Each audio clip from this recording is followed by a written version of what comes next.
Dunia saat ini telah memasuki era industri 4.0 dan saat ini tenaga ahli di bidang komputer sangat dibutuhkan.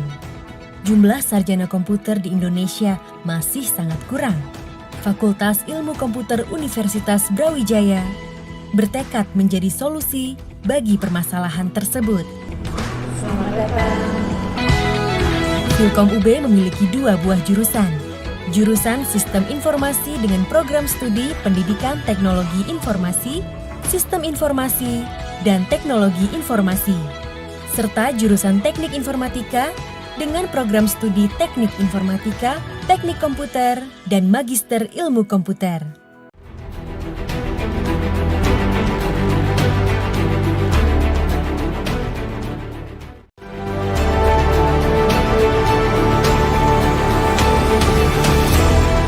KBM, di ruang kelas juga terdapat kegiatan praktikum di berbagai lab yang dikelola di tingkat fakultas dan digunakan bersama-sama oleh semua prodi.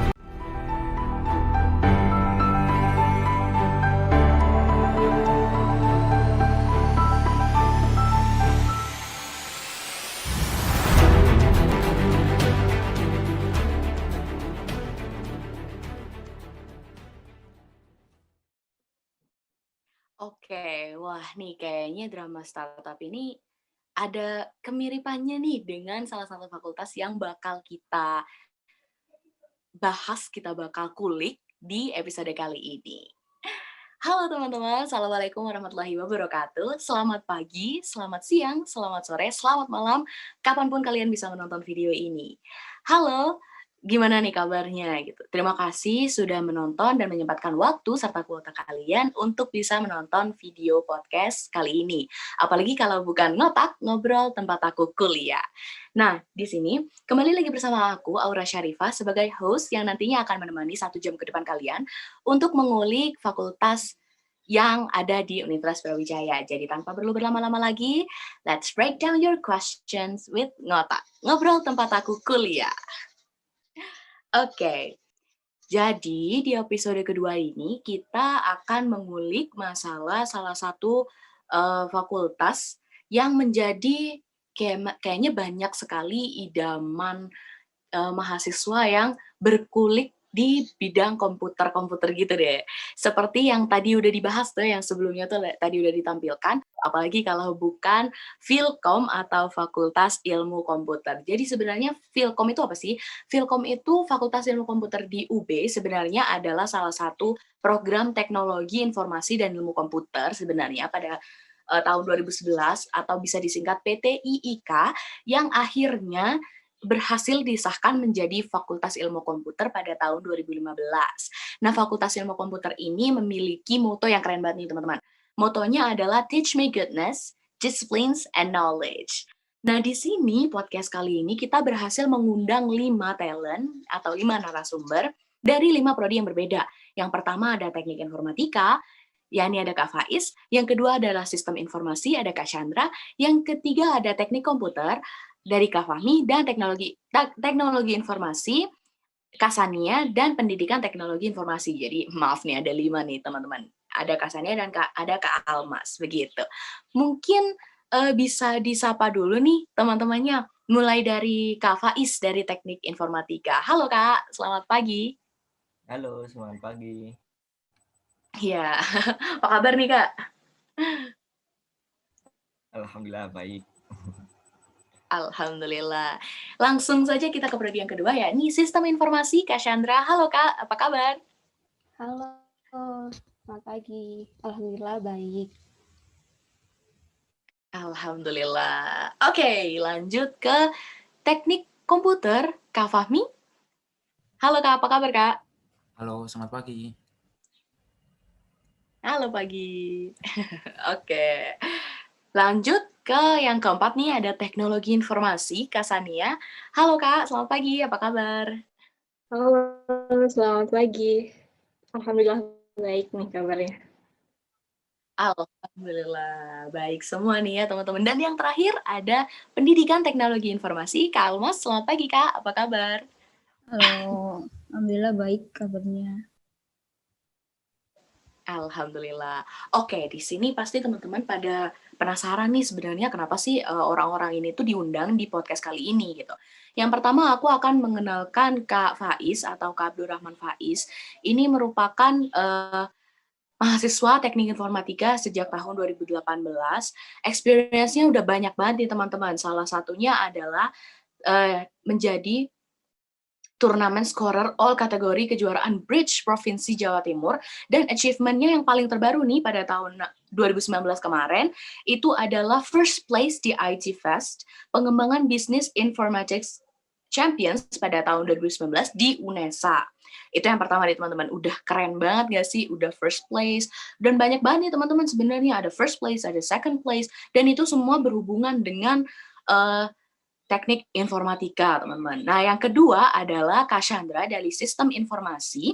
Kak Chandra ini adalah angkatan tahun 2019 dengan pengalaman kepanitiaannya banyak banget nih, teman-teman. Ada ketua pelaksana upgrading kepanitiaan sistem informasi, ada staf divisi acara Weeks of Welcoming Sistem Informasi, ada staf divisi acara, ada steering komite divisi acara untuk Expo Kampus, banyak banget ya, teman-teman. Nah, untuk selanjutnya ada teknik komputer nih, Kak Fahmi. Jadi Kak Fahmi ini aku lihat-lihat nih udah benar-benar udah feel combat nih teman-teman, karena organization experience-nya itu ada di eksekutif mahasiswa teknik komputer. Jadi menjadi staff pada tahun 2018 sampai dengan tahun 2019 menjadi eksekutif mahasiswa teknik komputer dan menjabat sebagai wakil kepala Departemen Sosial Masyarakat. Dan yang terakhir adalah eksekutif mahasiswa teknik komputer menjadi ketua umum pada tahun 2020 dan 2021. Jadi ini emang udah 3 aja udah kayak begini teman-teman. Lanjut ke teknologi informasi, ada Kak Sania Zulkarnain, itu menjadi kalau ini tuh benar-benar kayak kakaknya tuh seneng banget nge-MC nih teman-teman. Ada menjadi moderator di scholarship talk atau bisa disingkat Talk. Lalu ada Master of Ceremony di Eternal TI tahun 2020 dan Open Talk KBMTI Filkom UB menjadi moderatornya. Ini kakaknya seneng-seneng MC nih teman-teman, kayak yang saya lakukan sekarang. Yang terakhir adalah Pendidikan Teknologi Informasi, Kak Almas Jahiro.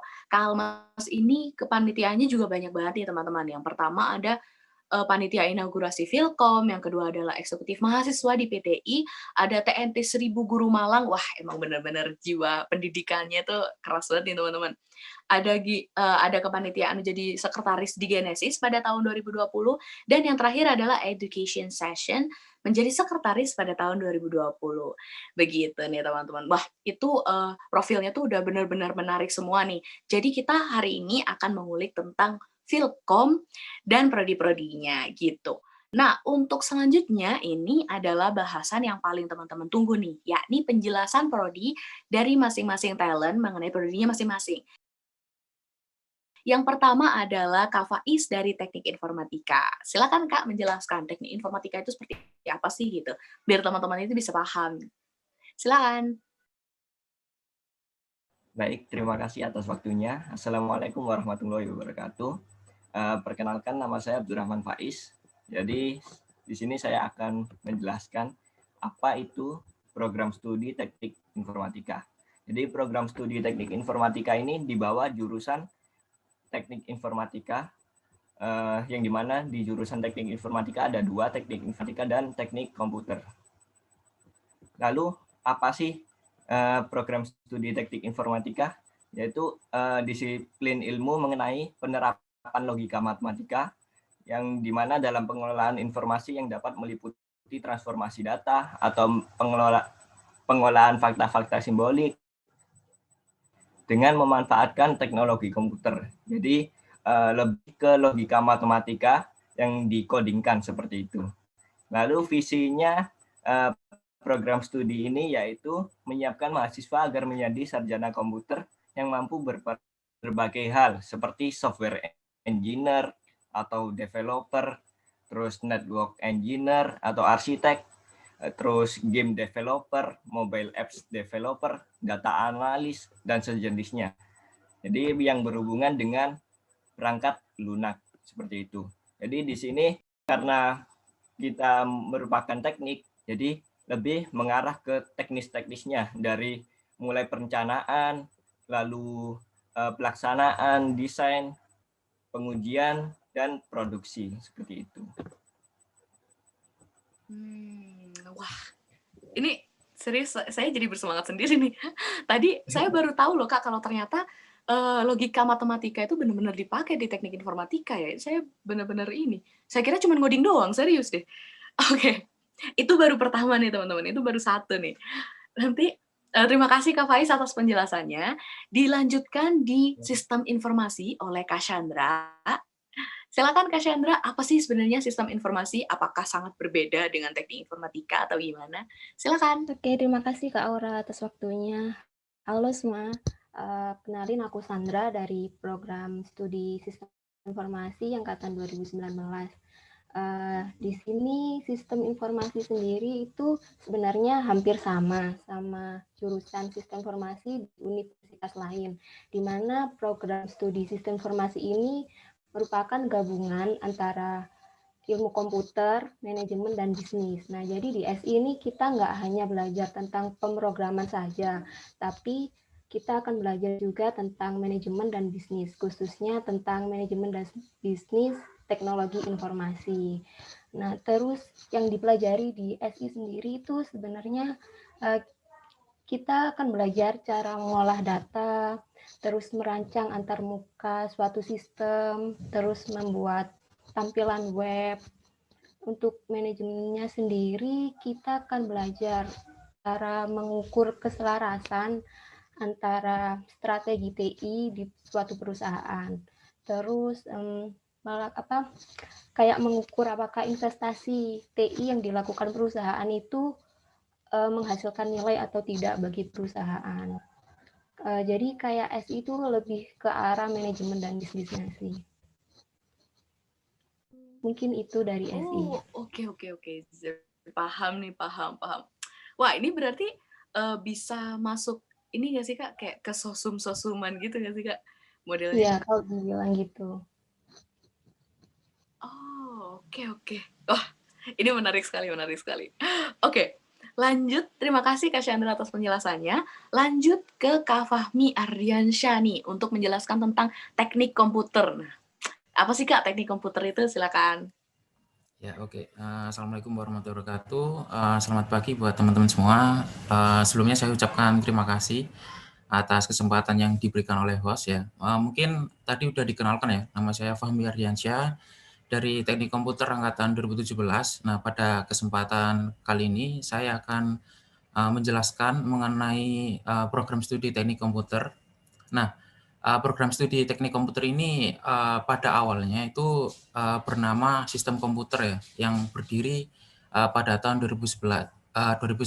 Nah, dan mengalami perubahan nama menjadi program studi teknik komputer itu pada tahun 2016 karena ada SK dari Kemendikbud.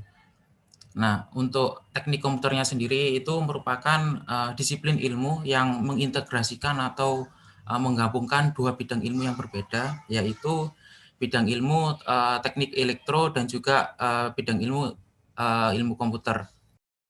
Nah, ini kedua bidang ilmu tersebut itu digunakan untuk mengembangkan sistem perangkat keras, perangkat lunak, dan juga jaringan komputer. Nah, di teknik komputer sendiri itu memiliki dua keminatan, yaitu yang pertama ada keminatan rekayasa sistem komputer. Di keminatan ini menekankan pada level perancangan atau implementasi arsitektur dan infrastruktur sistem berbasis komputer. Nah, mungkin salah satu yang akan dipelajari di keminatan ini mungkin ada pemrosesan paralel. Nah, untuk pemrograman biasanya kan itu berbasis sekuensial ya, atau secara berurutan, dijalankan secara berurutan. Nah, untuk pemrograman berbasis paralel ini tugasnya atau pemrogramannya kan dilakukan secara bersamaan. Nah, kemudian ada keminatan rekayasa perangkat cerdas, yang untuk keminatan ini itu lebih menekankan ke level implementasi perangkat komputer dan mengkombinasikannya dengan metode kontrol atau kecerdasan buatan. Jadi mungkin nanti yang dipelajari di keminatan ini mungkin nanti ada komputasi citra digital dan citra suara. Terus kemudian ada sistem medis. Nanti bakal di sistem medis nanti bakal diajarin cara membaca gelombang elektro untuk detak jantung. Mungkin itu yang gambaran mengenai teknik komputer.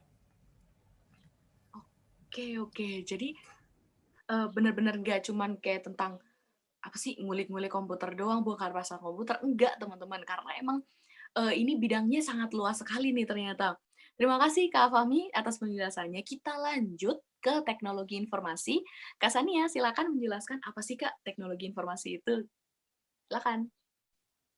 Oke, terima kasih Aura sebelumnya kesempatannya. Tadi juga udah dikenalin sama Mbak Aura kalau aku Sania, aku mewakili Prodi Teknologi Informasi dari angkatan 2019. Nah, di sini tuh di teknologi informasi itu kita belajar apa sih? Nah, di sini tuh kita belajar bagaimana mengembangkan dan mengelola teknologi informasi yang bisa mengintegrasi antara unsur-unsur teknologi kayak hardware, software, data, dan jaringan. Bisa juga nanti belajar mengintegrasi antara beberapa sistem yang terpisah, sistem yang sedang dikembangkan dengan sistem yang sudah ada. Dan di TI ini juga ada 4 macam keminatan. Nah, 4 macam keminatan ini nanti bakalan jadi kayak topik kalian untuk ngambil skripsi atau setelah kalian dari Filkom ini, kalian mau kemana sih gitu loh. Kayak 4 macam keminatan ini, itu ada integrator sistem, ada pengelolaan dan pengembangan teknologi jaringan, ada pengelolaan data dan informasi, dan juga pengembangan sistem informasi. Sedangkan arah pembelajaran di teknologi informasi itu juga ada 4. Nah, yang pertama itu ada Prekayasa Integrasi Sistem, ada Pengelola Infrastruktur dan Keamanan Teknologi Informasi, ada pengembangan aplikasi berbasis layanan, dan juga pengelola data dan informasi. Nah, dari arah pembelajaran dan keminatan tadi, kita bisa simpulin bahwa di teknologi informasi ini tuh lebih fokus ke cara mengintegrasi sistem, cara mengintegrasi antar unsur-unsur teknologi gitu Mbak Aura. Oh, oke. Jadi memang benar-benar berbeda ya daripada yang tadi, yang teknik informatika tadi yang dijelaskan oleh Kak Faiz. Itu ada lah kalau dari kita dijelaskan tadi kan kalau teknik informatika itu tentang bagaimana logika matematika digunakan. Kalau ini kan tentang bagaimana sistemnya gitu kan. Oke, sekarang lanjut. Ini ada yang sama, cuman sedikit berbeda nih teman-teman, yakni pendidikan teknologi informasi. Silakan Kak Almas Zahiro. Iya, jadi pendidikan teknologi informasi ini merupakan salah satu program studi di bawah jurusan sistem informasi yang ada di Fakultas Ilmu Komputer. Jadi program studi pendidikan teknologi informasi ini itu mahasiswanya diarahkan untuk menguasai ilmu dan keterampilan di bidang pedagogik atau pendidikan dan teknologi informasi. Jadi di mahasiswanya itu harus menguasai kompetensi menjadi guru profesional. Jadi harus menguasai kompetensi pedagogik, kepribadian, profesional, dan sosial. Terus juga selain itu juga diarahkan juga ke tenaga profesional di teknologi informasi di dunia kerja juga. Nah, keterampilan khusus yang bisa dimiliki di pendidikan teknologi informasi ini itu bisa mampu menguasai dan mengembangkan pendidikan teknologi informasi, bisa melakukan perencanaan, pengelolaan, implementasi, evaluasi sesuai tuntutan kurikulum. Kemudian mampu mengembangkan media pembelajaran, mengimplementasikan teknologi jaringan, mengembangkan perangkat lunak, dan bidang-bidang di teknologi informasi. Bisa juga disimpulkan kalau secara singkat pendidikan teknologi informasi itu kecilnya Filkom gitu. Filkom kecil itu ada di pendidikan teknologi informasi gitu. Juga mau tambahan lagi, tahun kemarin pendidikan teknologi informasi itu dapat akreditasi A. Jadi baru ini dapat akreditasi A dari BNPT begitu. Terima kasih. Oke. Jadi pendidikan teknologi informasi ini tentang bagaimana cara mengajarkan tentang teknologi informasi kepada mahasiswa-mahasiswa atau mungkin siswa-siswa nantinya ya Kak. Oke, jadi benar-benar berbeda nih antara satu dan lainnya. Cuman emang mirip-mirip sih karena tetap berhubungan dengan komputer. Gitu. Seperti yang tadi tuh, yang awal-awal tadi tuh drama startup. Oke, nanti kita akan bahas lagi lebih lanjut itu. Oke, jadi di sini teman-teman pasti para calon mahasiswa ini kayak bingung nggak sih gitu. Kakak-kakak ini tuh kakak-kakak keren-keren ini sebenarnya masuk melalui jalur apa sih gitu. Nah, mungkin bisa diceritakan nih Kak, pengalaman atau kayak perjuangannya untuk bisa masuk Filkom. Karena kan Filkom ini salah satu, fakultas yang high end gitu Kak. Nah, mungkin bisa, Kak Faiz bisa diceritakan cara kayak perjuangan masuk ke Filkom dan jalur apa gitu Kak. Silakan. Nah, baik, untuk saya sendiri jalur masuknya itu lewat SNMPTN. Jadi sesuai nilai raport ya. Nah, di situ perjuangannya sih untuk mengkoordinir satu angkatan biar pilihan SNM-nya itu nggak sama, nggak terlalu banyak yang sama pilihannya. Jadi kesulitannya yaitu sebelum SNM-nya, sebelum memilih pilihan SNM. Nah, itu harus mengkoordinir satu angkatan. Jadi kita antar teman nggak tabrakan. Jadi saya bisa diterima, teman saya juga bisa diterima seperti itu. Oke. Jadi emang sepertinya Kak Faiz ini udah berjuang nih teman-teman dari kelas 10, gimana pokoknya caranya nilai raportnya itu bisa bisa mencukupi nih teman-teman untuk masuk ke Filkom. Nah, gimana dengan Kak Chandra? Apakah sama atau berbeda nih Kak Chandra? Masuk Filkomnya lewat jalur apa nih Kak? Oke, baik. Kalau aku dulu masuknya sama dari jalur SNMPTN. Mungkin kesulitannya dulu masih belum tahu ya mau ambil jurusan apa, masih bingung banget awal-awalnya. Jadi nggak sengaja aja ketemu prodi sistem informasi ini, soalnya minatnya dulu itu ke arah soshum sebenarnya, tapi kan SNM nggak bisa ambil lintas jurusan nih. Jadi nyari manajemen dan bisnis yang ada di Saintek, dan akhirnya ketemu sistem informasi ini. Jadi memutuskan mengambil sistem informasi ini. Begitu sih. Oke. Jadi udah 2 nih teman-teman yang ngambil Filkom melalui jalur SNM gitu. Nah, untuk Kak Fahmi gimana nih Kak Fahmi? Berbeda atau sama melalui jalur apa nih Kak? Berbeda ya. Kalau saya masuknya lewat jalur mandiri. Oh, oke. Mandiri tes juga kan Kak ya? Kalau yang tahunku kemarin, jadi untuk jalur masuknya ya, aku cuma mencoba di SBMPTN sama di jalur mandiri. Aku nggak nyoba di SNMPTN karena terkendala di kebijakan. Aku dulu kan dari SMK kan ya, jurusan teknik komputer dan jaringan. Nah, di SMK aku dulu itu masa studinya itu 3,5 tahun. Jadi setelah UNAS itu para siswanya itu diwajibkan untuk mengikuti PKL lagi selama 6 bulan di perusahaan. Nah, jadi ketika tantangannya mungkin ketika yang sekolah lain sibuk menghadapi ujian masuk perkuliahan ya, itu di SMK saya itu sibuk buat nyiapin PKL. Nah, jadi nggak bisa ikut SNMPTN, jadi cuma ikut SBMPTN. Nah, yang tahunku dulu itu jalur mandiri itu daftarnya menggunakan nilai SBMPTN.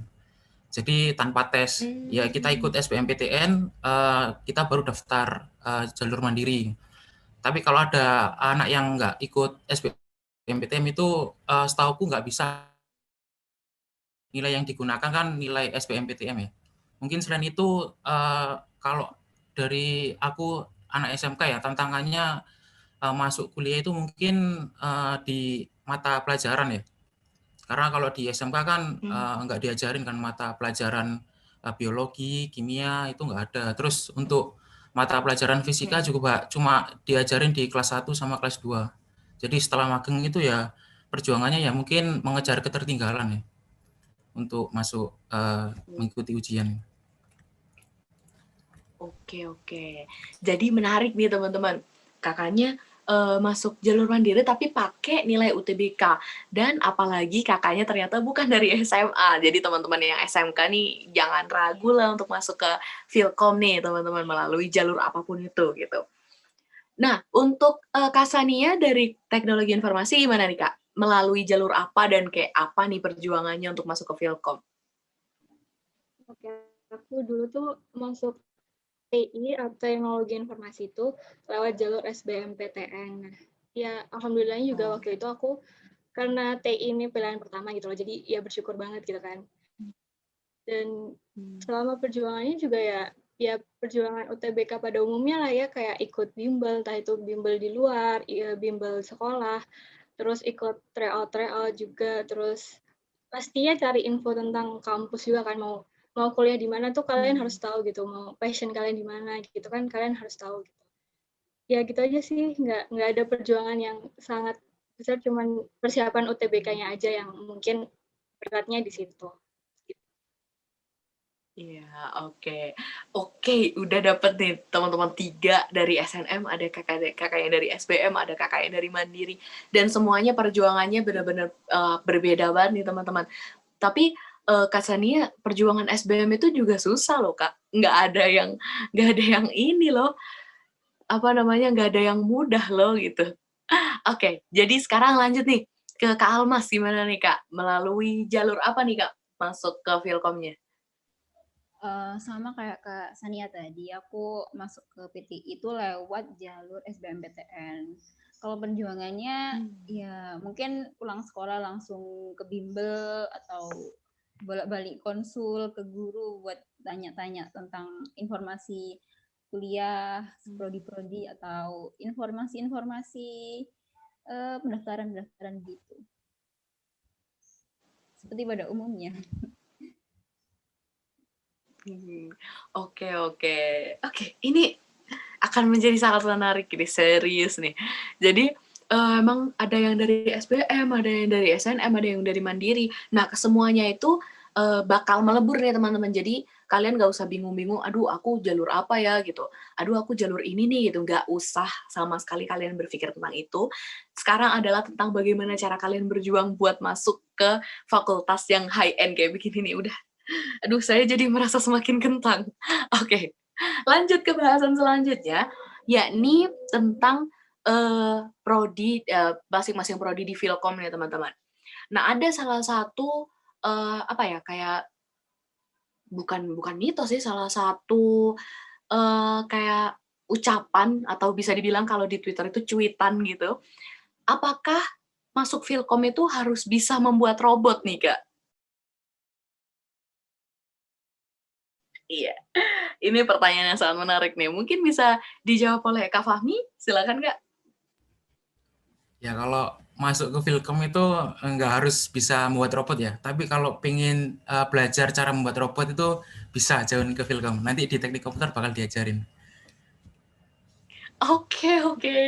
Tuh teman-teman, nggak usah aduh gimana ya nanti kalau misalkan dibuat robot. Itu tenang aja, udah dipelajarin di teknik komputer. Udah, itu masuk ke ini Kak, salah satu promosi nih Kak. Oke, di teknik komputer diajarin ya teman-teman. Gimana kalau di teknik informatika Kak? Apakah diajarin juga bagaimana cara membuat robot, Kak Faiz? Kalau di teknik informatika kan lebih ke perangkat lunaknya ya. Jadi kita yang membuat otak robotnya. Jadi logikanya mantap. Teknik informatika yang buat seperti itu. Jadi pakai pakai aljabar, kalkulus seperti itu. Aduh kalkulus. Saya langsung agak ngeblank dikit tadi dibilang kalkulus tuh. Kalkulus itu benar-benar aduh udahlah teman-teman, susah banget seperti jalan hidup ini. Banyak sekali yang ini. Gitu, jadi teman-teman beda ya. Jadi apakah harus bisa buat robot gitu. Enggak, tapi kalian bakal diajarin nih di sini bagaimana cara membuat robot tadi, bagaimana cara buat otak robotnya melalui banyak sekali coding-coding. Itu dipelajarin semua di Philcom-nya, teman-teman. Oke, jadi akan lanjut lagi nih ke salah satu bahasan yang mungkin menurutku teman-teman Camaba perlu tahu tentang Philcom ini. Jadi apakah fasilitas-fasilitas yang disediakan oleh Fakultas Ilmu Komputernya, teman-teman. Jadi ketika kalian selesai membayar apa namanya UKT, apakah ketika kalian sudah masuk nih, sudah dijadikan apa namanya dijadikan apa ya, mendapat predikat mahasiswa Philcom gitu. Apa sih sebenarnya fasilitas-fasilitas yang akan diterima oleh mahasiswa yang ada di Philcom gitu. Jadi silakan, mungkin Kak Tania bisa menjawab tentang fasilitas-fasilitas yang ada di Philcom gitu, mungkin lab-labnya atau mungkin tempat nongki gitu. Silakan Kak. Oke, untuk fasilitas-fasilitas di Philcom nih yang pasti katanya nih di Philcom itu punya wifi yang kenceng banget. Mungkin yang suka stay di gazebo tuh ngerasain ya kalau wifi di Philcom itu kenceng banget gitu kan. Terus di Philcom itu juga itu tadi ada gazebo juga buat nongki-nongki, buat nunggu kelas gitu kan. Atau sekedar ada organisasi atau kesibukan lain gitu kan. Terus yang pasti juga ada lab komputer. Kalau nggak salah di Philcom itu ada dua lab komputer di beda gedung ya. Terus ada juga apa ya? Kalau kalian tahu gedung di Philcom itu merupakan gedung tertinggi loh di UB. Sebenarnya ini kan lumayan bagus ya, ada kayak rooftopnya gitu di gedungnya. Jadi bukan rooftop sih, apa ya? Kayak asik banget lah tempatnya. Itu ada di lantai 4 kalau nggak salah. Itu enak banget buat nyantai, buat ngobrolin tugas atau kerja kelompok tuh enak banget. Itu dibuka buat mahasiswa ya Kak? Maksudnya nggak Iya, ditutup gitu? bisa dibuat mahasiswa umum kok. Terus apa ya? Itu tadi ada musola juga, pastinya juga ada kantin kan kalau habis kelas terus lapar gitu kan, nggak mau jauh-jauh ke mungkin ke Gria atau ke CL gitu. Terus apa lagi? Ada parkirannya yang pasti. Iya. Wifi dan kayaknya kantin itu tempat yang krusial harus ada sih di setiap fakultas kayaknya. Iya benar banget nih. Oke, kalau untuk di pendidikan teknologi informasi ada nggak Kak yang kayak berbeda gitu? Karena kan di kayak masing-masing jurusan ini nggak ada yang tentang pendidikan nih Kak. Nah, untuk di pendidikan teknologi informasi apa ada kayak fasilitas tersendiri gitu untuk di pendidikannya? Untuk di pendidikannya, kalau fasilitasnya kita ada program namanya itu PPL. Jadi PPL itu ntar di semester 5 dan semester 7 kita itu ke sekolah-sekolah ngajar-ngajar gitu. Kita belajar manajemen kelas, mendata, terus mengolah data-data yang ada di kelas kayak nilai atau perkembangan peserta didik gitu. Jadi di prodi-prodi lain tuh tidak ada PPL ini, jadi yang ada cuma di PTI gitu. Tapi di PTI juga ada program PKL atau magang seperti prodi-prodi lainnya. Jadi yang khusus ada di PTI itu cuma program PPL itu aja. Gitu. Oke, jadi emang benar-benar ibaratnya tuh bisa langsung terjun gitu ya Kak, nggak cuman ini doang, nggak cuman di dalam kelas doang. Oh, oke. Menarik. Oke. Kalau untuk di ini Kak, di teknik informatika gimana Kak Faiz? Apakah tadi kan kayak dijelaskan tentang bagaimana ininya kayak bagaimana cara mengodingnya terus gitu-gitu. Nah, itu apakah kayak ada lab khusus biar orang-orang tuh bisa fokus gitu di ininya? Untuk bisa ke teknik informatikanya. Ada misal grup riset bersama dosen itu biasanya disediakan laboratoriumnya sendiri. Jadi di situ ada beberapa mahasiswa dengan dosennya itu mengembangkan suatu riset seperti itu. Lalu ada juga laboratorium augmented reality dan virtual reality yang biasanya pakai kacamata Google. Nah, itu ada. Oh iya paham. AR, VR itu dan lain-lain. Oke, jadi emang lengkap banget nih teman-teman. Kalau sebenarnya di ruang VR itu bisa main nggak sih Kak? Main game gitu, boleh nggak sih sebenarnya? Bisa. Tujuannya Oh, untuk serius bisa? biar bisa ngembangin game VR itu. Oh, oke. Wah, jadi pengen main ke Vilkom. Maaf, bercanda.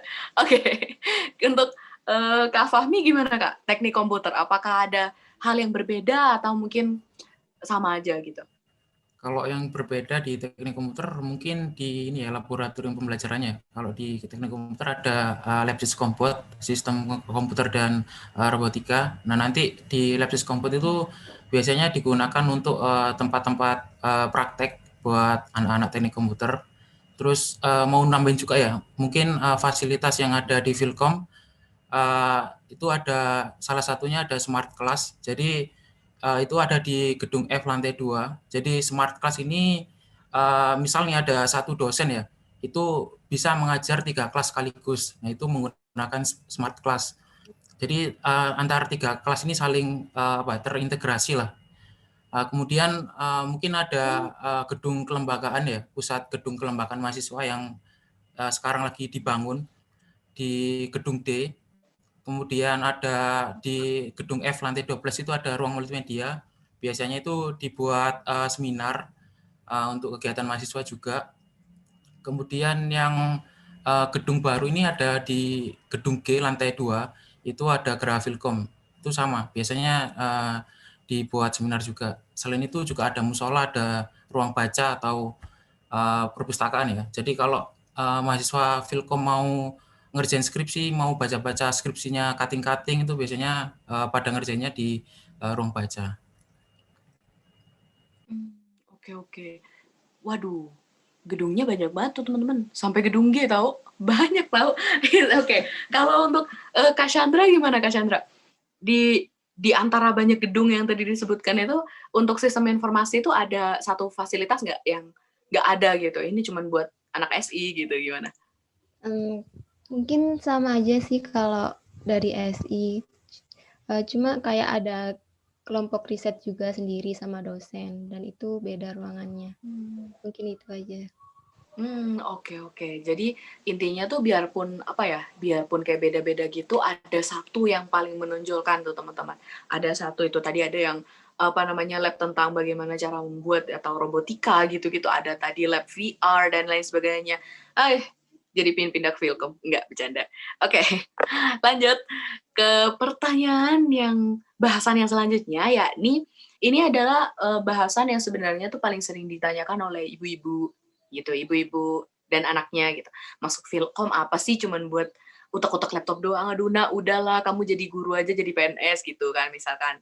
Ini adalah tentang prospek kerja. Nah, gimana sih prospek kerja dari masing-masing masing-masing prodi yang ada di Vilkom ini? Mungkin Kak Almas bisa dijawab dulu, prospek kerja untuk pendidikan teknologi informasi itu seperti apa sih, Kak? Seperti namanya ya, kalau pendidikan pasti ke tenaga pendidik. Jadi guru IT atau jadi trainer atau jadi dosen gitu. Tapi selain jadi tenaga pendidik juga kita dikasih bekal buat untuk menjadi tenaga profesional di bidang TI gitu. Contohnya jadi desainer front end, web atau developer, graphic designer, programmer atau ya yang lain-lain gitu. Lo bisa juga jadi entrepreneur di bidang TI sama pendidikannya gitu. Oke. Jadi bukan cuman karena title pendidikan terus tiba-tiba jadi guru doang, enggak teman-teman. Jadi emang banyak karena memang basicnya ada di Vilkom. Nah gimana nih Kak kalau untuk di sistem informasi Kak Chandra, apa sih gitu prospek kerja kayak yang paling menjanjikan gitu? Biar para ibu-ibu ini bisa loss kalau anaknya ke Vilkom gitu. Gimana nih? Kalau dari prodi SI mungkin aku kategorikan jadi 2. Yang pertama itu jadi pengembang sistem informasi. Nah, pengembang ini contohnya kayak seperti database developer. Nah, ini nanti mengembangkan sistem database. Yang kedua itu ada web designer, kayak pembangun desain webnya. Terus ada sistem analis. Nah, ini kayak banyak yang dibutuhkan sih. Kalau sistem analis ini merancang dan mengembangkan sistem pada segi operasional perusahaan. Terus ada di sistem designer, project manager, application developer. Yang kedua itu pengelola sistem informasi. Nah, ini terkait tata kelola dan manajemen sistem informasi. Yang pertama itu ada bisnis analis. Ini mengidentifikasi kebutuhan perusahaan serta menentukan solusi untuk masalah bisnis gitu. Terus ada IT manager, IT auditor, database administrator, terus ada IT konsultan, dan lain-lain.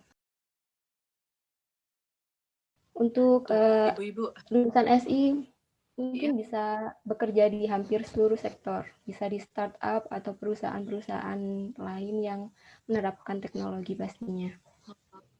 oke. Kayak judul drama yang tadi.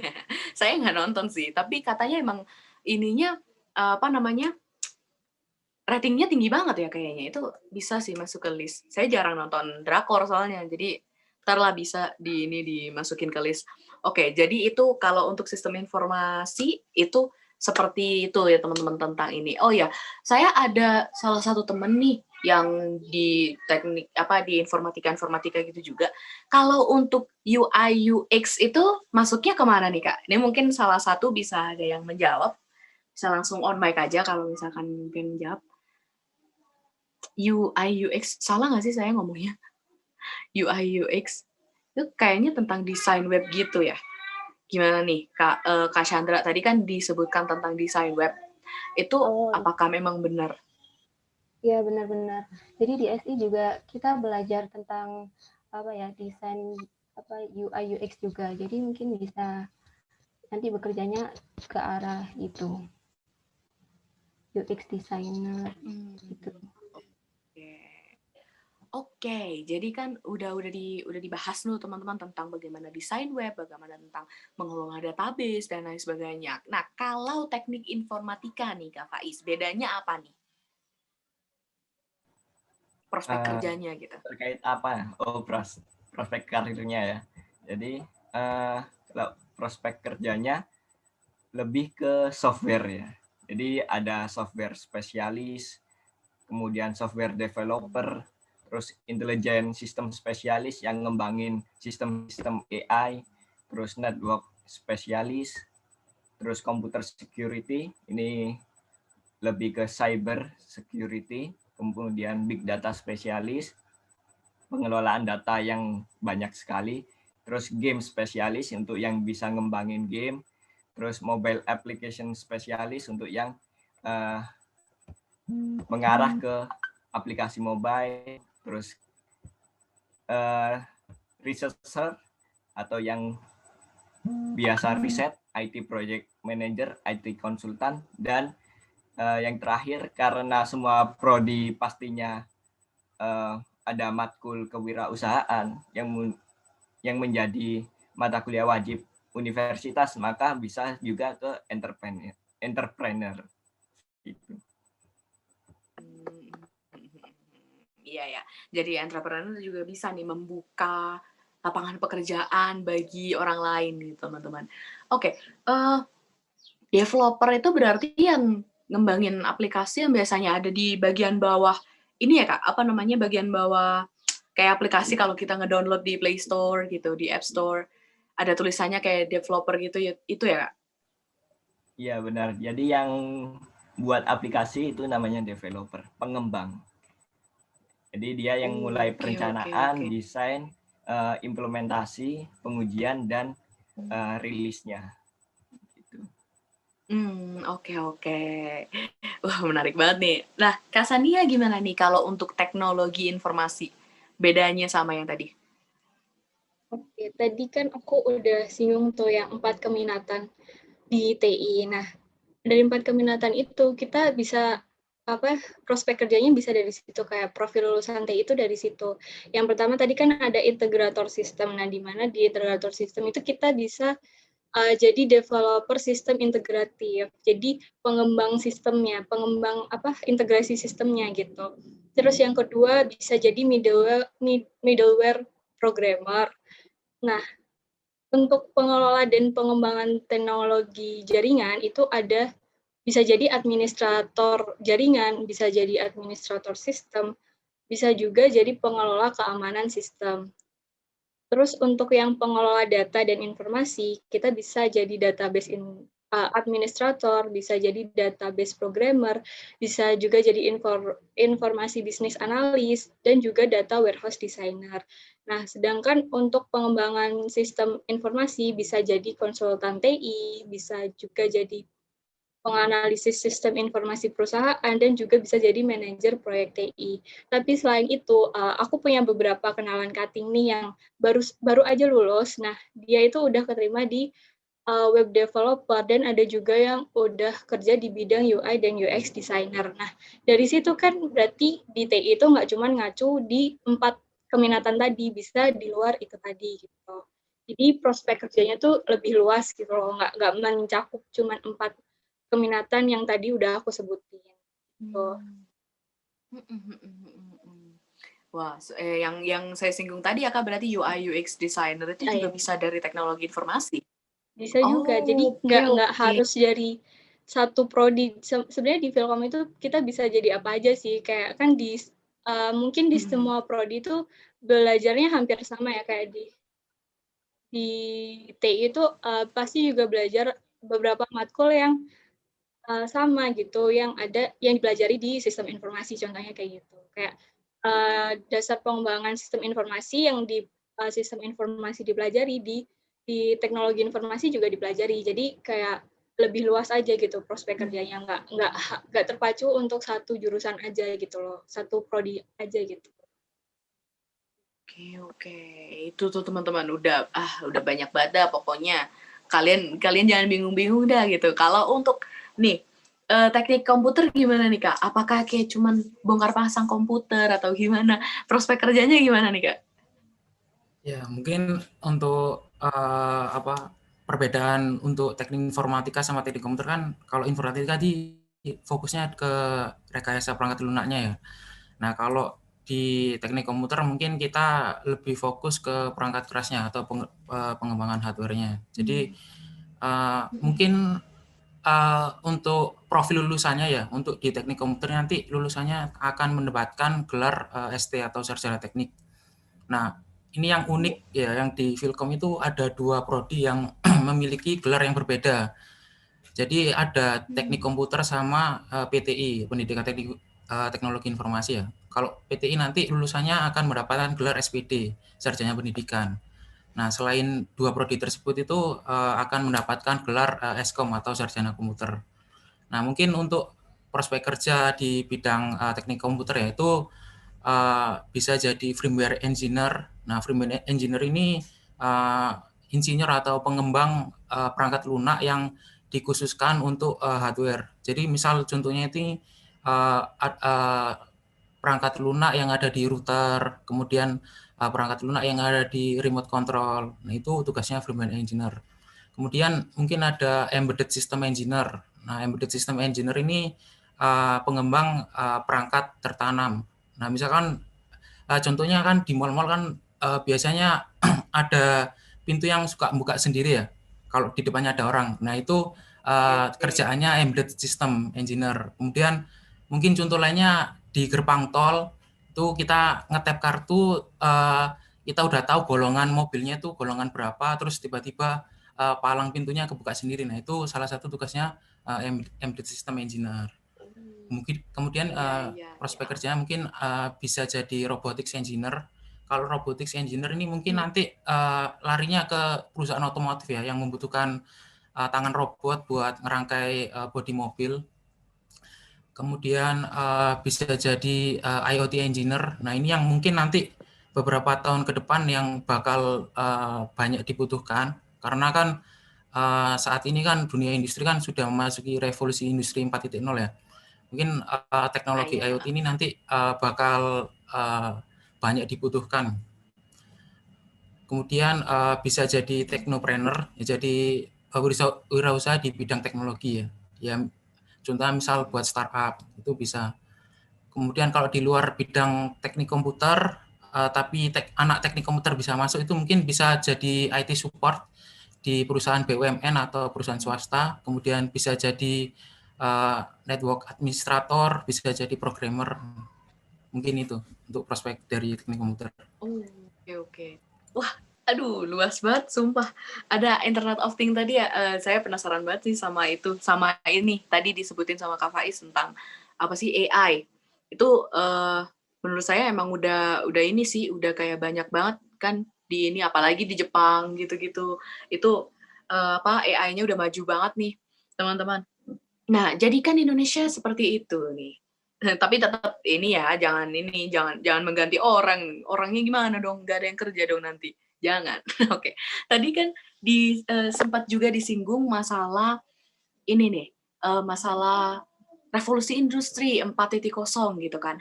Nah, sebenarnya peran mahasiswa Fakultas Ilmu Komputer dalam dalam masyarakatnya nih, agar masyarakat ini bisa melek tentang informasi, melek tentang teknologi gitu, melek tentang komputer, itu gimana sih Kak gitu? Mungkin bisa dijawab sama Kak Almas selaku salah satunya nanti yang akan terjun langsung ke pendidikan gitu Kak. Gimana sih caranya gitu? Peran mahasiswanya. Mungkin salah satu kegiatan yang harus dilakukan adalah mengedukasi masyarakat gitu. Gimana cara menggunakan dengan baik, dengan benar, dengan bijaksana gitu teknologi yang sudah ada. Nah, untuk kemudian juga mungkin dikenalkan dengan berpikir komputasi ya kepada anak-anak mungkin yang seusia yang SD atau SMP itu mungkin bisa dilatih dengan computational thinking. Jadi mereka itu terbiasa dengan pemecahan masalah yang sistematis gitu. Mungkin seperti itu. Oke. Jadi gitu ya teman-teman, peran mahasiswa Filkom dalam dalam mewujudkan masyarakat melek teknologi gitu. Nah, untuk Kak Fahmi sendiri kan tadi kan udah disinggung tuh masalah revolusi industri 4.0 gitu. Nah, untuk peran mahasiswanya sendiri gimana nih Kak agar masyarakatnya bisa melek tentang teknologi gitu?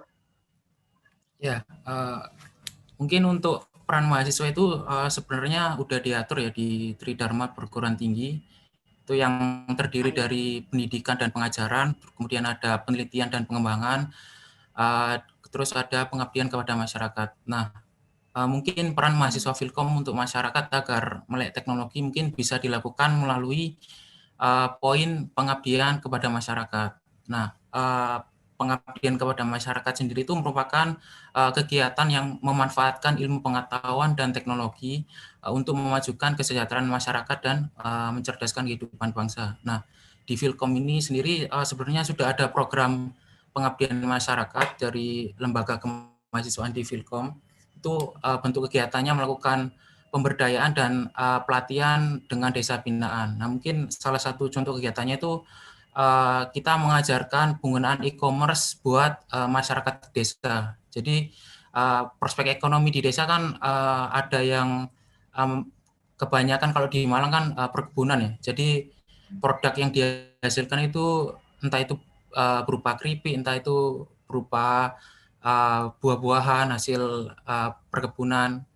Nah, mungkin masyarakat di desa itu cara memasarkan produknya itu masih konvensional ya, secara offline ya. Nah, di sini peran mahasiswa itu kita melakukan pelatihan agar membantu mensejahterakan masyarakat dengan melalui pelatihan pemasaran melalui e-commerce. Mungkin itu untuk peran mahasiswa. Oke. Jadi emang udah ini nih. Tadi disinggung masalah ada di UKM. Oh iya, saya lupa nih kalau Kak Fahmi ini adalah ketua umum dari Eksekutif Mahasiswa Teknik Komputer, teman-teman. Makanya kok dari tadi tuh bahas itu. Maaf loh Kak, serius nih, saya lupa nih. Oke, jadi itu peran mahasiswanya udah banyak banget ya teman-teman. Ada tadi pengabdian ke masyarakat, ada tadi bagaimana cara bisa apa namanya mengajarkan masyarakat bagaimana cara menggunakan teknologi dengan baik dan bijak. Jadi emang bukan hanya setelah lulus kalian bisa berguna untuk masyarakat, Ci. Tapi pada saat kalian menjadi mahasiswa pun, kalian juga bisa gitu menjadi berguna untuk masyarakat, terutama untuk Indonesia, seperti yang telah disinggung tadi, untuk mencerdaskan kehidupan bangsa gitu, teman-teman. Oke, selanjutnya ini akan sedikit subjektif bahasannya, ya ini tentang tantangan untuk masuk ke tantangan menjadi mahasiswa di Filkom, karena kan memang kalau Filkom ini menurut saya tuh menurutku tuh paling banyak ya, kayak dari SMA juga ada, dari SMK juga ada, contohnya tadi Kak Fahmi, kayak diverse gitu Kak. Nah, cara untuk bisa beradaptasi dan tantangannya untuk menjadi mahasiswa Filkom ini gimana sih? Mungkin bisa dijawab oleh Kak Chandra. Tantangannya tuh apa sih Kak untuk menjadi mahasiswa Filkom gitu? Oke, mungkin kalau tantangan ya dibilang tantangan kan kalau dari SMA nih, aku kan SMA, tantangannya itu mungkin mata kuliah apalagi yang tentang pemrograman gitu kan di SMA kita nggak diajarin tuh, jadi baru masuk itu kita dapat, tapi masih dasar alhamdulillahnya. Jadi mungkin itu sih, setiap mata kuliah yang ada itu tantangan kalau buat aku. Terus kalau cara mengatasinya itu gimana? Cara mengatasinya sih mudah ya. Kita bisa belajar bareng-bareng sama teman-teman, belajar kelompok, gitu, membahas bareng gimana apa penyelesaiannya suatu apa pemrograman yang kita buat atau tugas-tugas itu sih. Terus bisa tanya ke cutting, ke dosen juga waktu pembelajaran, mungkin itu. Oke. Baiklah, itu kan tantangannya kayak tentang pemrograman gitu-gitu, karena kan di SMA tidak dipelajarin gitu kan. Nah, kalau untuk Kak Sania sendiri gimana nih Kak? Apa kayak tantangannya apakah sama atau berbeda dengan Kak Chandra tadi gitu? Dan gimana cara Sebenarnya mengatasinya? hampir sama kayak Mbak Sandra tadi ya, kayak ya pasti karena dari SMA itu nggak diajarin kayak gitu ngoding segala macam. Terus waktu masuk kuliah tuh kayak apa ya, dibilang buta juga enggak, dibilang ngerti juga masih setengah-setengah gitu kan. Ya pasti struggle-nya di situ sih awal-awal, kayak berat banget pastinya. Nah, untuk cara mengatasi itu tuh kalau aku sendiri pertama kayak ya itu tadi benar kata Mbak Sandra, kalau kita harus mau belajar bareng gitu loh, mau bertanya sama orang yang kemampuannya jauh lebih apa ya, lebih di atas kita gitu loh. Terus cari relasi, kayak aku juga ikut himpunan kan, jadi aku punya banyak relasi, maksudnya di TI itu aku ada relasi dari berbagai angkatan, jadi aku bisa tanya-tanya kayak, apa namanya, tanya-tanya apa yang jadi kesulitan aku gitu. Kayak menurut aku yang paling penting dalam mengatasi struggle-ku itu adalah mau belajar, entah itu belajar mandiri atau belajar bareng sama teman-teman, dan juga cari relasi di setiap angkatan gitu sih. Kayak pasti dari setiap angkatan itu kayak kamu dapat informasi ya banyak banget gitu. Gitu sih. Jadi kalau untuk kalau untuk Kak Chandra tadi kan berdiskusi dengan teman-temannya, cari tahu lebih lanjut. Nah, kalau untuk Kak Sania ini dia Kak Sania ini mencari relasi nih sebanyak-banyaknya teman-teman, karena memang iya sih relasi itu salah satu yang diperlukan, karena ingat lagi manusia adalah makhluk sosial nih teman-teman, bukan sosial media, jadi makhluk sosial ya teman-teman. Oke, sekarang lanjut ke bahasan yang selanjutnya, yakni pendapat mengenai perkembangan teknologi yang ada di Indonesia. Tadi kan saya sempat bahas juga di depan tentang perkembangan AI di Jepang itu sekarang lagi banyak-banyaknya. Ada kemarin tuh saya baca pengembangan robot, karena kan lagi social distancing kan ya. Nah, pengembangan robot itu tentang bagaimana caranya robot ini bisa nganter ke orangnya langsung tanpa ada campur tangan manusia gitu. Jadi langsung ditaruh, dimasukin alamatnya penerimanya, bisa langsung datang gitu. Nah, kalau itu kan di Jepang nih teman-teman. Nah, pendapat kakak-kakak semuanya di Indonesia, tentang perkembangan teknologi di Indonesia saat ini, apakah sudah ya lumayan lah so-so gitu, atau mungkin masih stuck di situ aja nih? Gimana nih Kak Faiz? Mungkin bisa dijawab. Kalau saya melihat perkembangan teknologi di Indonesia ini cukup pesat ya, mulai cukup pesat. Jadi misalkan di pandemi ini, khususnya di pandemi ini semuanya berpindah yang dulunya konvensional menjadi digital. Jadi perkembangannya sangat pesat. Tapi di Indonesia masih mengubah sesuatu yang konvensional menjadi digital. Belum yang digital ini menjadi cerdas itu masih sedikit yang mengarah ke sana. Jadi fokusnya saat ini di Indonesia masih konvensional menjadi digital seperti itu. Mungkin kedepannya bakal banyak yang digital menjadi sistem cerdas gitu. Oh, oke. Jadi sistem cerdas tadi itu termasuk seperti yang dibilang sama Kak Fahmi tadi ya, Internet of Things tadi?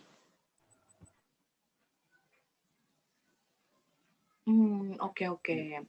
Jadi perkembangan kalau menurut Kak Faiz tuh perkembangannya udah ya lumayan lah, sekarang udah lumayan pesat gitu. Kalau kata Kak Fahmi sendiri gimana Kak perkembangan teknologi di Indonesia sekarang? Ya kalau menurutku sih ya karena Indonesia tuh merupakan negara berkembang ya, tentunya kemajuan teknologi yang ada di Indonesia itu tidak sepesat yang ada di negara maju ya. Namun perkembangan teknologi yang di Indonesia tuh nggak stagnan. Intinya masih berkembang, masih berproses lah. Itu bisa dilihat mungkin untuk saat ini sudah mulai banyak industri digital atau startup teknologi yang ada di Indonesia ya. Mungkin contohnya kayak Gojek, kemudian yang menerapkan IoT mungkin ada kayak Bardi Smart Home. Nah mungkin untuk beberapa tahun ke depan mungkin perusahaan-perusahaan startup teknologi ini semakin banyak di Indonesia. Kemudian mungkin karena faktor pandemi ini ya, mungkin masyarakat Indonesia itu dipaksa untuk berinovasi menggunakan teknologi yang ada. Kalau menurutku sih begitu. Iya sih, sekarang apa-apa belinya lewat online gitu. Saya kemarin ke Indomaret, saya kan tanya nih, diskonnya ada apa? Ya gimana ya, kan saya anak kos ya, jadi kan saya tanya diskon dulu gitu. Silakan Kak, bisa langsung di-scan gitu. Ya kan saya nanya Mbak, ya Allah gitu. Sekarang emang udah semuanya itu tentang apa ya? Udah tentang internet lah, bener nih teman-teman. Nah, kalau menurut Kak Almas sendiri nih, kan di bidang pendidikan gitu. Nah, perkembangan teknologi yang ada di masyarakat sendiri itu, apakah mereka udah kayak masuk ke kayak semuanya Android, atau mungkin kayak masih ada beberapa wilayah yang tertinggal dari perkembangan teknologi gitu, Kak? Silakan bisa dijelaskan. Benar kata Mas Faiz sama Mas Fahmi tadi, sebenarnya perkembangan teknologi yang ada di Indonesia itu udah pesat gitu loh. Nah, tinggal support dari masyarakat sama support dari pemerintahnya yang ditingkatkan lagi. Contohnya yang katanya tadi jaringan-jaringan yang belum masuk ke wilayah-wilayah pelosok itu mungkin bisa diperhatikan lebih gitu, dan juga supaya mereka itu juga nggak tertinggal banget gitu. Nah, terus support dari masyarakat juga mungkin mereka bisa mempersiapkan membekali mereka masing-masing dengan pengetahuan dasar lah mengenai teknologi informasi. Jadi ketika serangan teknologi informasi itu datang ke mereka sudah siap untuk cara menghadapinya, cara manajemen dari adanya perkembangan teknologi yang ada begitu. Benar-benar, apalagi kan sekarang kayak semester depan kita kan juga masih online deh gitu. Nah, untuk teman-teman yang ada di di wilayah-wilayah yang mungkin susah dengan sinyal gitu, jadi agak sedikit terganggu. Sekarang itu ada moto nih, saya lupa nih motonya apa ya.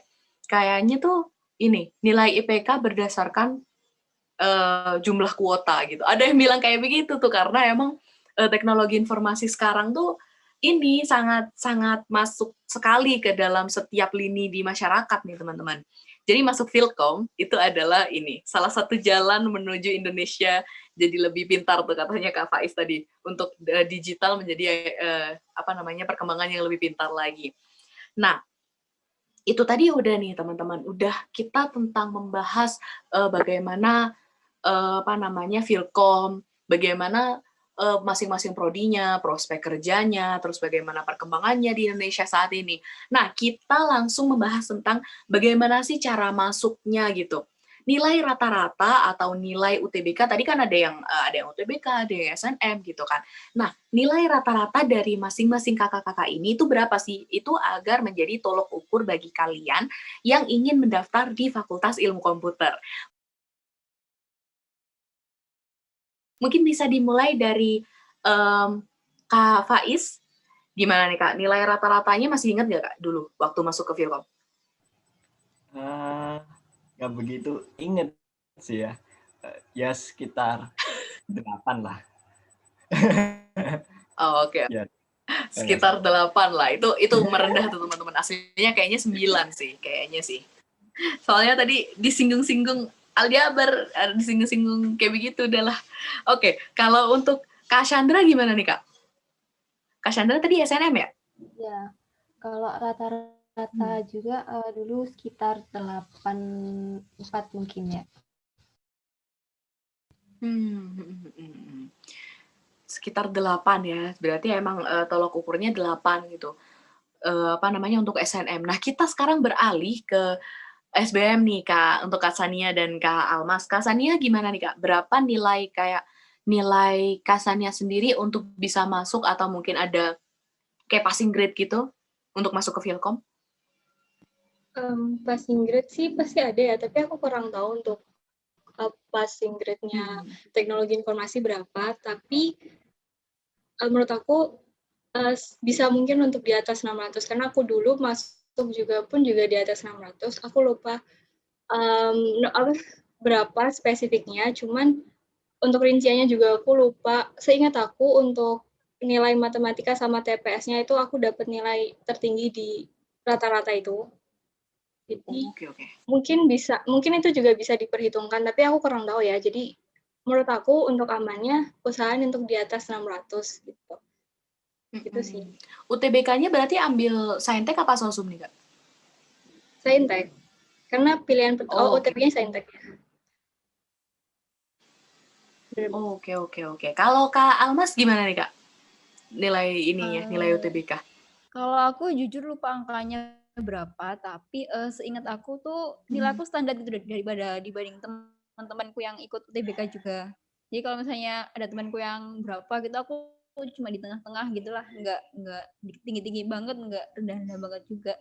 Jadi ya standar. Tapi aku benar-benar lupa berapa nilainya, angkanya tuh berapa. Mungkin sekitar 600-an ke atas. Seingat aku sih begitu ya, nggak tahu juga. Oke.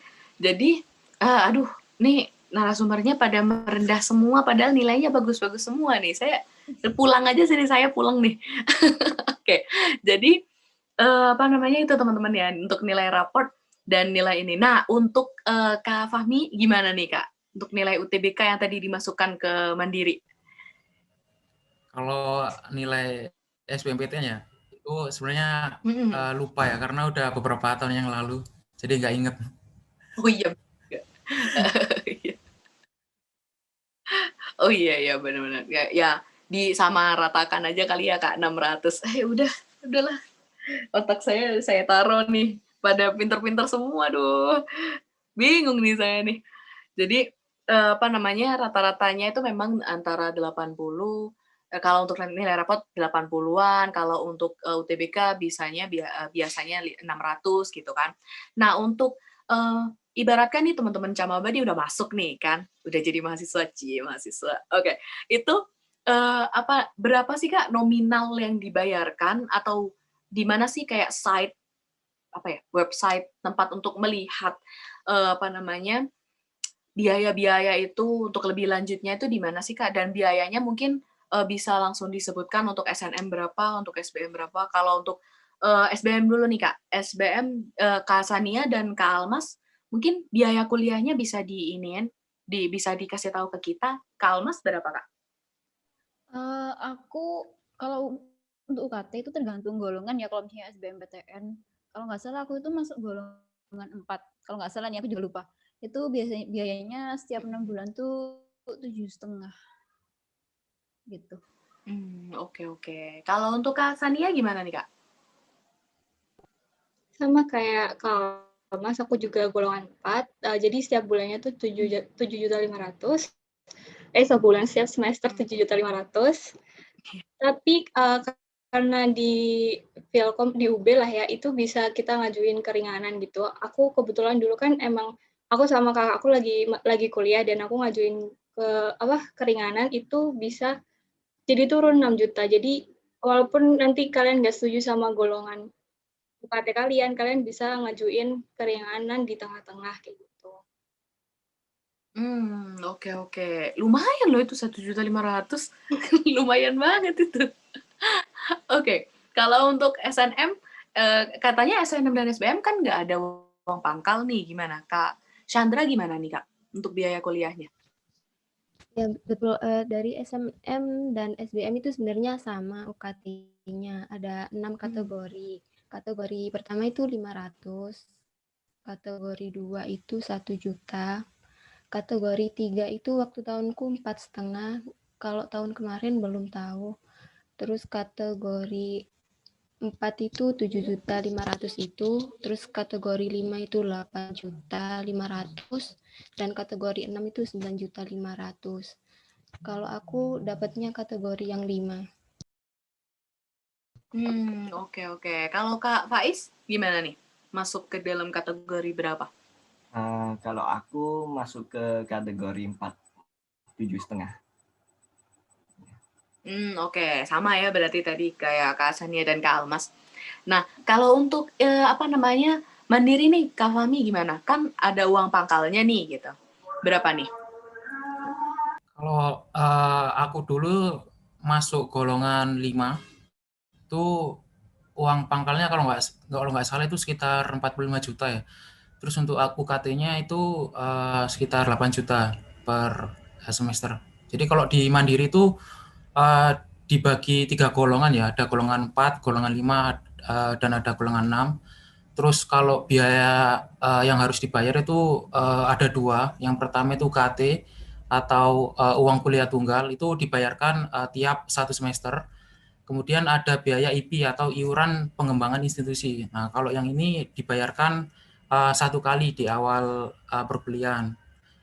Kalau untuk tahun ini kalau nggak salah UKT sama IP-nya mengalami kenaikan ya, dari tahunku dulu.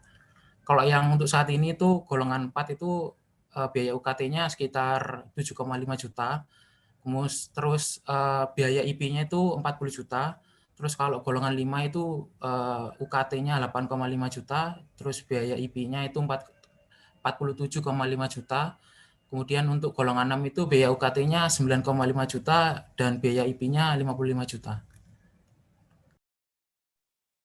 Ya, oke. Jadi di sini aku ingatkan sekali lagi kepada seluruh kakak-kakak talent narasumber yang hadir pada hari ini ya dari kelima prodi tadi untuk menyalakan mic-nya atau on mic terlebih dahulu. Dan nih aku ingetin lagi nih Kak, ini menjawabnya secara langsung ya. Jadi jangan dipikir dulu, jangan kebanyakan naninu neno. Jadi silakan langsung on mic, silakan langsung nanti ngejawabnya secara spontan nih. Ayo, silakan on mic terlebih dahulu. Aku bisa melihatmu kalau belum on mic. Oke. Oke, udah on mic semua. Jadi di sini akan berisi 6 statement tentang dunia Filkom, dunia Fakultas Ilmu Komputer gitu. Jadi, aku mulai. Ini adalah statement yang pertama. Dijawab langsung ya, Kak. Dijawab langsung. Nggak boleh mikir dulu nih. Yang pertama, mitos atau fakta, kalau masuk Filkom, wajib bisa coding. Mitos. Aduh, kenapa jawabnya ini sih, Kak? Ragu-ragu. Ayo, ulang lagi nih. Harus langsung nih ya, Kak. Mitos atau fakta, kalau masuk Filkom wajib bisa coding? Mitos. Tos. Oke, mitos semua nih ternyata teman-teman. Jadi bagi kalian yang tidak bisa coding, kayak saya contohnya nih, nggak apa-apa nih, tetap aja masuk coding kan jadinya masuk Filkom maksudnya. Oke, ini statement yang kedua ya, langsung dijawab nih Kak, langsung dijawab. Jangan ada yang mikir, ini apa ya, jangan Kak, langsung dijawab nih. Yang kedua, mitos atau fakta, jadi anak Filkom bisa main di drakor startup. Tos.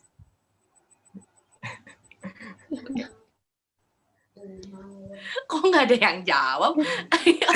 Kok nggak ada yang jawab? Mitos atau fakta nih? Mitos, mitos. Mitos. Mitos. Oke, mitos. Mitos ya teman-teman. Jadi bukan berarti kalian anak Filkom langsung jadi. Oh, tapi bisa. Bisa tuh ngebuat drakor sendiri. Apa? Tapi jangan startup. Apa dong?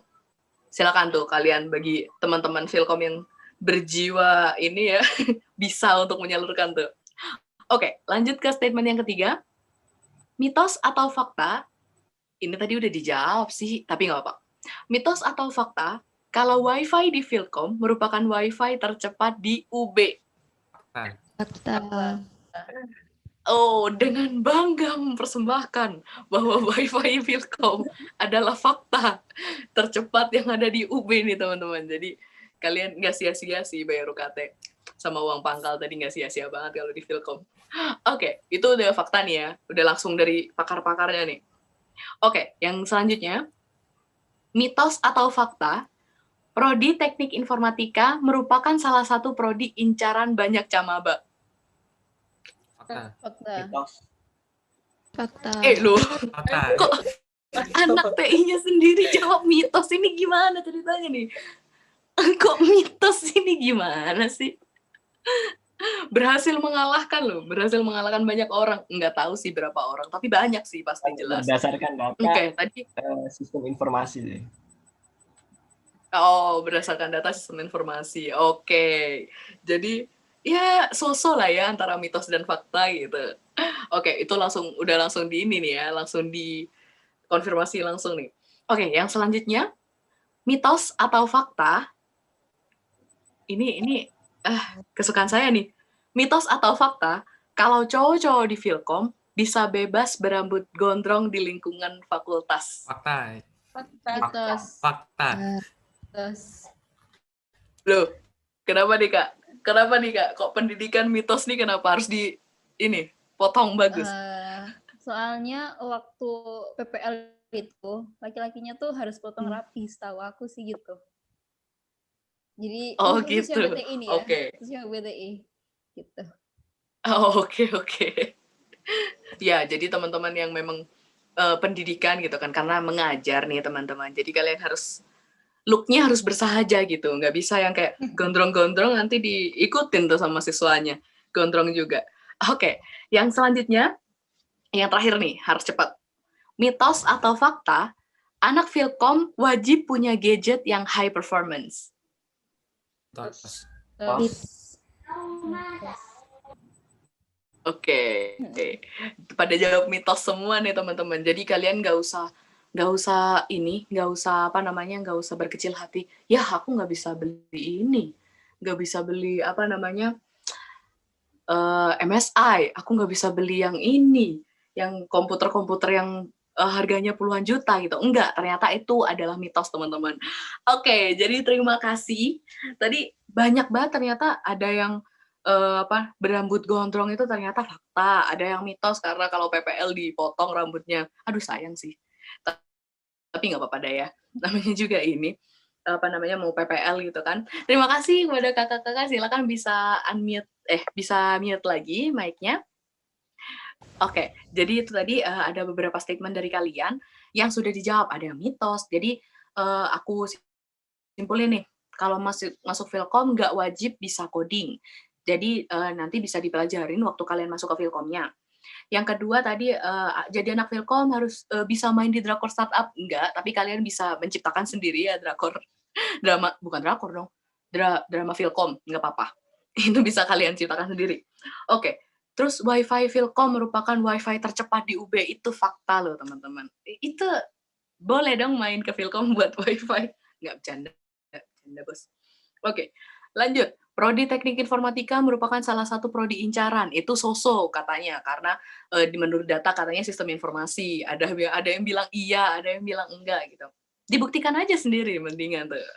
Oke, yang selanjutnya Philcom bisa berambut gantung tadi udah fakta ya, kecuali yang PPL. Terus yang terakhir adalah Philcom wajib punya gadget yang high performance, itu juga enggak. Jadi kalian jangan khawatir meskipun laptop kalian nggak MSI, nggak masalah, bisa langsung bisa tetap masuk Philcom. Oke, yang selanjutnya adalah kita sudah seperti yang episode sebelumnya, kita sudah nge-post Instastories tentang stiker pertanyaan. Jadi ini ada banyak sekali pertanyaan yang masuk, tapi kita hanya memilih 3 pertanyaan dari banyak sekali pertanyaan itu yang akan dijawab oleh panelis-panelis yang ada di sini, gitu teman-teman. Jadi yang pertama ini dari @rijal_alif_sofyan. Pertanyaannya adalah, yang perlu dipersiapkan kalau mau masuk Philcom itu apa sih, Kak? Gitu. Ini dia nulisnya masuk FIK gitu, Fakultas Ilmu Komputer. Tidak, kalau di UB Philcom ya, jangan FIK kalian ini. Ada-ada. Silakan. Mungkin bisa dijawab oleh Kak Sania, gimana? Tadi yang perlu dipersiapkan. Oke, karena aku pernahnya SBM ya, jadi kalau mau masuk Philcom itu ya sebelum UTBK, bahkan sebelum ujian-ujian di sekolah itu juga harus dipersiapkan sih. Kayak apalagi sekarang kayaknya nggak bisa milih dulu kan ya. Jadi daftar UTBK langsung milih jurusan kan. Jadi kayak benar-benar dipersiapin aja dari jauh-jauh hari, mungkin dari semester ini semester sebelumnya itu udah dipersiapkan aja gitu untuk ujian UTBK-nya gitu, kayak entah itu bimbel sekolah, bimbel di luar, atau mungkin kalian bisa belajar sendiri bimbel online gitu juga bisa. Dan juga jangan lupa untuk konsultasi ke sekolah atau ke bimbel kalian, kalian itu minatnya kemana sih, sesuai sama bakat sama passion kalian tuh sesuainya kemana gitu. Terus tryout juga penting sih, walaupun nggak terlalu sama, cuman bisa buat latihan gitu untuk mempersiapkan UTBK. Itu aja sih kalau untuk SBMPTN yang bisa aku sarankan. Oke, kalau dari kalau dari teknik informatika tadi gimana, Kak? Persiapannya untuk masuk gitu kan. Katanya tadi mitos nggak harus bisa coding gitu. Nah, yang harus dipersiapkan untuk masuk Philcom itu apa sih, Kak? Silakan Kak Faiz.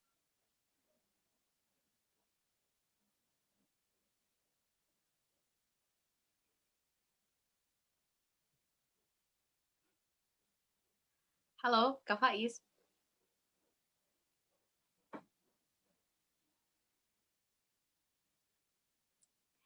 Iya.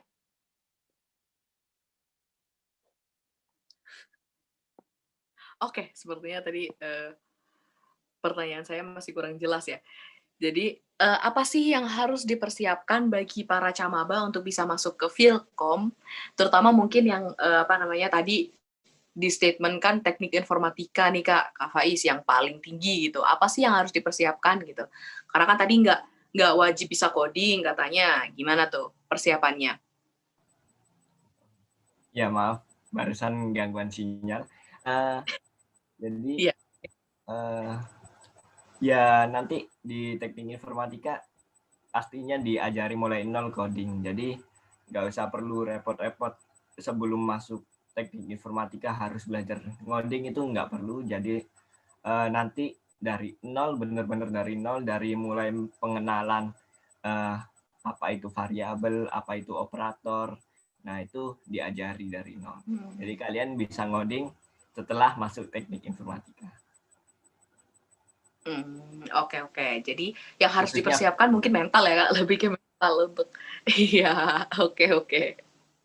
Udah terjawab tuh teman-teman. Jadi apa namanya yang harus dipersiapkan adalah tentang mental, tentang bagaimana cara teman-teman bisa belajar untuk masuk ke sana, tentang adaptasi tadi udah disinggung yang di awal tadi. Oke, pertanyaan yang kedua ini dari @n.kobus.n.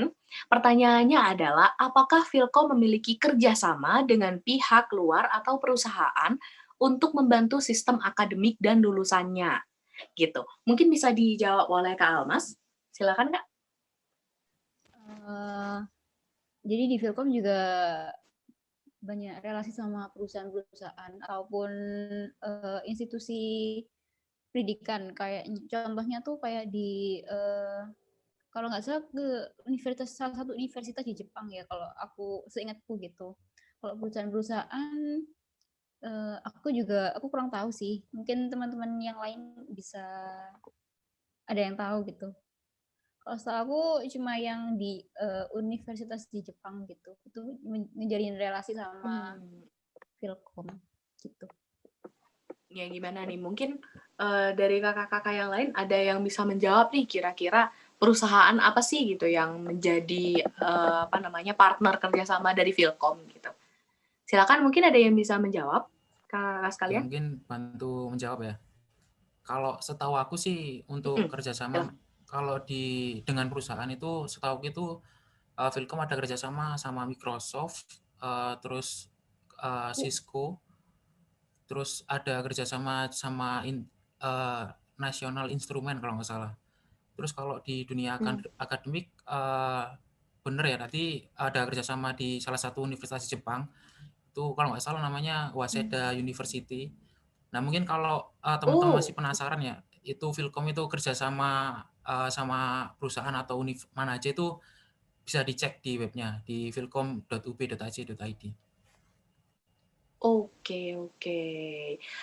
Wah, terima kasih nih jawabannya Kak. Wah, setahu saya Waseda itu salah satu universitas yang ini sih, universitas yang top nih, salah satunya kayak Tokyo University, Tokyo Daigaku itu juga salah satu ini, top university gitu. Wah, keren sih Filkom bisa kerja sama Waseda gitu kan.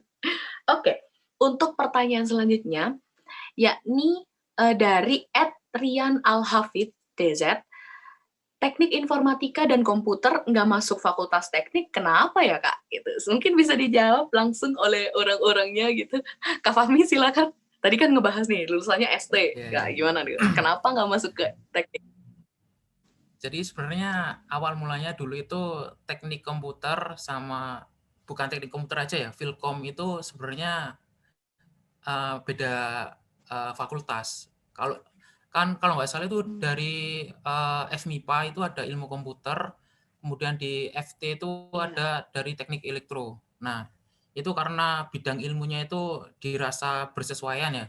Itu akhirnya dua prodi dari fakultas yang berbeda itu digabung. Tadi awalnya jadinya PTIK, terus kalau nggak salah di tahun 2015 ya kalau nggak salah itu di tahun 11 kalau nggak 15 itu muncul SK itu baru menjadi fakultas sendiri, jadinya Fakultas Ilmu Komputer. Jadi sebenarnya itu Filkom itu asalnya dari dua fakultas yang berbeda digabung.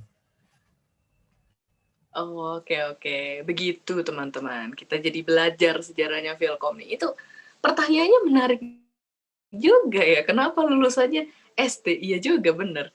Tapi ya karena kan memang gelar itu tidak menjamin apapun. Sok-sokan dulu saya. Oke. Jadi itu tadi merupakan 3 pertanyaan terpilih dari Instagram Stories Himapas. Jadi bagi kalian yang belum berkesempatan untuk bertanya, silakan langsung cek di Instagramnya Himapas karena setiap hari akan di-post Instastory tentang pertanyaan di di Instastories ya, di Instastoriesnya Instagram Himapas.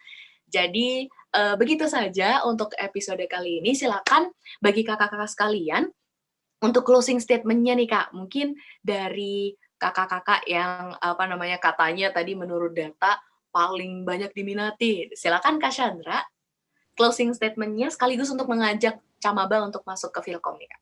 Oke, mungkin kalau closing-nya ini ya.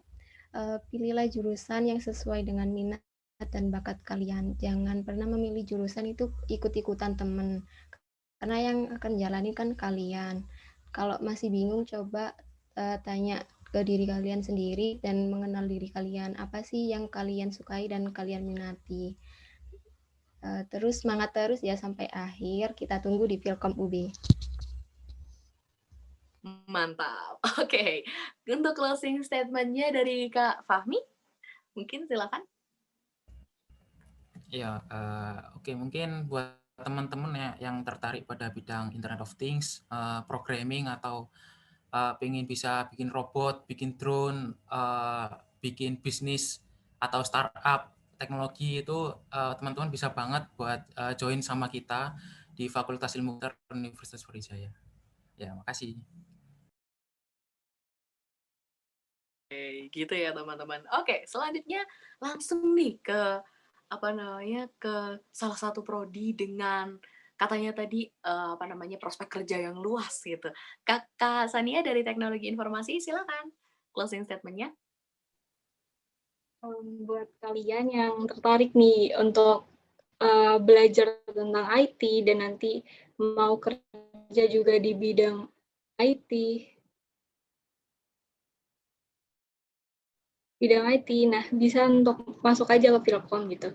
Tapi ya tahu kemampuan diri dulu gitu, mampu nggak untuk masuk ke IT, atau mungkin jangan pas udah masuk kalian nanti merasa ini udah salah jurusan gitu, jangan. Jadi kayak bener-bener dipikirin kalau kalian memang minat, bisa buat ngembangin diri kalian nanti gitu. Kami tunggu di Filkom ya. Mantap. Oke, untuk yang tadi menjawab mitos kalau teknik komputer itu teknik informatika itu yang paling diminatin, silakan Kak Faiz closing statement-nya. Ya, untuk teman-teman yang pingin memajukan Indonesia di bidang teknologi, kan ini Filkom bisa untuk teknologinya kesehatan, teknologinya pertanian, teknologinya. Jadi bisa buat aplikasi seluruh bidang lah, kesehatan, ekonomi bisnis, itu semua bisa masuk. Jadi kalian jangan ragu-ragu untuk masuk Filkom. Pelajari apa aja yang ada di Filkom, fasilitasnya, terus apa aja jurusan, program studinya, semuanya ada di website filkom.ub.ac.id. Terus ada juga di YouTube-nya Fakultas Ilmu Komputer Universitas Brawijaya. Ya, terima kasih. Itu udah dikasih tuh teman-teman, masing-masing filkom.ub.ac.id, itu silakan langsung dipelajarin semuanya deh, ada di situ tuh. Dan yang terakhir dari Kak Almas dari Pendidikan Teknologi Informasi yang akan mencerdaskan kehidupan bangsa ini teman-teman di bidang teknologi informasi. Silakan Kak. Jadi buat teman-teman yang tertarik atau penasaran sama dunia perteknologi informasian, bisa gabung sama kita di Fakultas Ilmu Komputer Universitas Brawijaya. Jadi nanti kita bareng-bareng menguasai bidang-bidang teknologi informasi dan juga menyebarkan ilmunya dan menjadi tonggak bangsa, mencetak produk unggul Indonesia menuju Indonesia Emas 2045.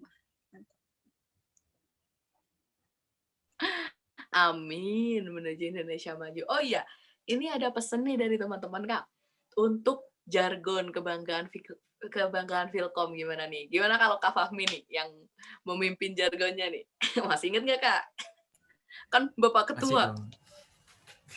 Oke. Silakan. Ya mungkin nanti saya bilang jargonnya 1 kali, diikuti sama teman-teman 3 kali ya. Filkom, 1 hati, 1 jiwa Filkom, 1 hati, 1 jiwa Filkom, 1 hati, 1 jiwa Filkom. Ya, makasih. Oke.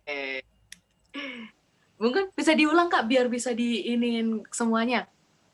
Oh, lagi ya? Diikutin semuanya nih. Jadi untuk jargonnya Filkom itu 1 hati, 1 jiwa Filkom ya.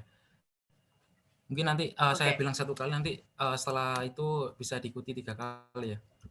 1 hati, 1 jiwa Filkom, 1 Satu hati, Hati. satu jiwa Vilkom. Satu Satu. hati, satu jiwa Vilkom. Satu jiwa Vilkom. Satu. Mantap sekali. Terima kasih Kak Mami dan terima kasih kepada seluruh maaf kok ke-mute. Oke, terima kasih kepada semua talent yang sudah hadir, menyempatkan waktunya untuk bisa datang. Kita wawancarain di sini, kita kita tanya-tanyain di sini tentang Fakultas Ilmu Komputer. So, that's all for today's episode, guys. Terima kasih sudah menonton ini. Aku harap video ini bisa menambah insight baru kepada kalian tentang fakultas yang sudah dibahas tadi. Nah, jangan lupa untuk klik sukai video ini, dan jangan lupa untuk komentar di bawah, kritik, saran, atau apapun itu tentang podcast kali ini, dan jangan lupa untuk subscribe ke channel Himapas UB untuk episode-episode selanjutnya, untuk podcast selanjutnya. Nah, aku, Aura Syarifah, mewakili seluruh segenap kru yang bertugas, mengucapkan minta maaf apabila ada salah kata dan perbuatan yang dilakukan selama podcast ini berlangsung. Terima kasih sudah menonton. Sekian dan wassalamualaikum warahmatullahi wabarakatuh. Breaking down your college question with Ngotak, ngobrol tempat aku kuliah. Sampai jumpa.